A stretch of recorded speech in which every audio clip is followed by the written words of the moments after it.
Presiden Joko Widodo menghadiri sesi pleno khusus ASEAN Australia di Melbourne, Australia. Dalam kesempatan itu, Jokowi meminta agar komitmen Australia di ASEAN segera direalisasikan. Jokowi menekankan pentingnya kerjasama antara ASEAN dan Australia dalam rangka memperingati 50 tahun hubungan kemitraan. Ia juga meminta Australia untuk merealisasikan komitmennya dalam AIPF lalu, senilai 28,1 miliar dolar Amerika Serikat atau sekitar 440 triliun rupiah. Jokowi juga menyatakan ASEAN diprediksi akan menjadi kekuatan ekonomi global dan menduduki peringkat keempat dunia pada tahun 2040. Dengan populasi lebih dari 650 juta orang yang sebagian besar adalah tenaga kerja muda dengan literasi teknologi yang tinggi. Sehingga Jokowi menekankan pentingnya dukungan Australia untuk memaksimalkan potensi tersebut.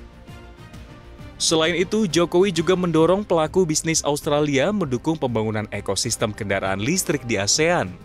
Jokowi menyoroti pentingnya investasi dan mendukung Australia di ASEAN dalam menghadapi perubahan iklim serta kerjasama dalam bidang ekonomi digital.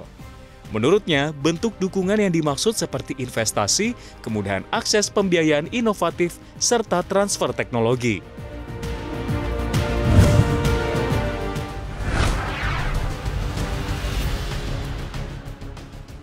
Jasa Marga mengumumkan penyesuaian tarif pada jalan tol Jakarta-Cikampek dan jalan layang MBZ mulai 9 Maret 2024. Adapun tarif tol Jakarta-Cikampek dan layang MBZ dari Jakarta Interchange menuju Cikampek pada golongan 1 menjadi Rp27.000 dari semula Rp20.000, lalu golongan 2 dan 3 menjadi Rp40.500 dari semula Rp30.000, serta golongan 4 dan 5 menjadi Rp54.000 dari semula Rp40.000. Kenaikan tarif tersebut merupakan kompensasi dari penambahan kapasitas lajur jalan tol Jakarta-Cikampek yang telah dilaksanakan pada 2022 hingga 2023 dengan peningkatan kapasitas tol dari 3 lajur menjadi 4 lajur sepanjang 18,2 km. Selain itu, peningkatan layanan lainnya juga dilakukan di jalan layang MBZ, yaitu dengan menyediakan emergency parking bay di 4 titik lokasi, yaitu kilometer 21 dan kilometer 41 arah Cikampek, serta kilometer 40 dan kilometer 22 arah Jakarta.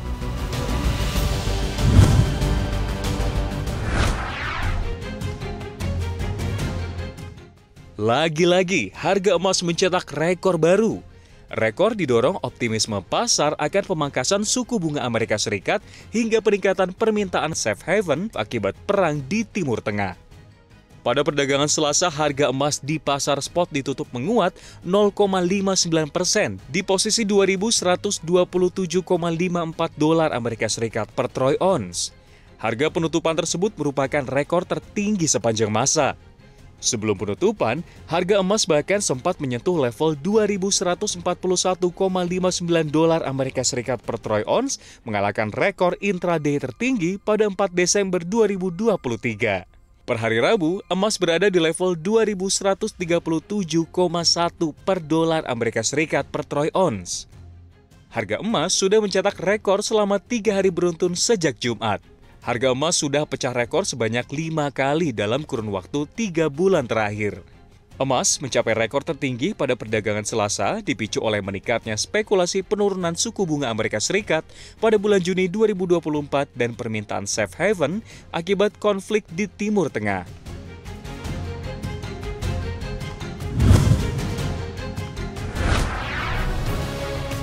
Kapal yang berlayar di perairan Yaman harus mengantongi izin dari otoritas maritim yang dikuasai kelompok Houthi. Menteri Telekomunikasi Houthi, Misfer Al-Numair menyebutkan bahwa pihaknya siap mengurus perizinan kapal yang akan melewati Yaman. Serangan Houthi terjadi hampir setiap hari, memaksa perusahaan pelayaran internasional mengubah rute perjalanan. Banyak kapal kini memilih jalur Afrika Selatan dengan durasi yang lama dan ongkos yang lebih mahal. Sebagai informasi, militan Houthi berulang kali meluncurkan drone dan rudal yang menyasar sejumlah kapal di Teluk Aden. Aksi yang dilakukan sejak pertengahan November 2023 diklaim sebagai bentuk solidaritas terhadap warga Palestina di Gaza yang dibombardir Israel. Wilayah perairan yang terkena dampak perintah Yaman terbentang separuh hingga Selat Bab al-Mandab selebar 20 km, lalu Laut Merah yang dipakai oleh 15% lalu lintas pelayaran dunia dari atau menuju ke terusan Suez. Dalam kondisi normal, lebih dari seperempat kargo peti kemas global, termasuk pakaian jadi, peralatan rumah tangga, suku cadang mobil, bahan kimia, dan produk pertanian seperti kopi melintasi terusan Suez.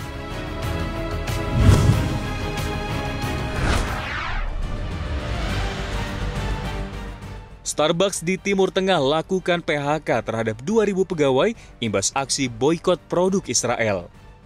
Al-Shaya Group yang memegang hak waralaba atas Starbucks mengakui PHK tersebut.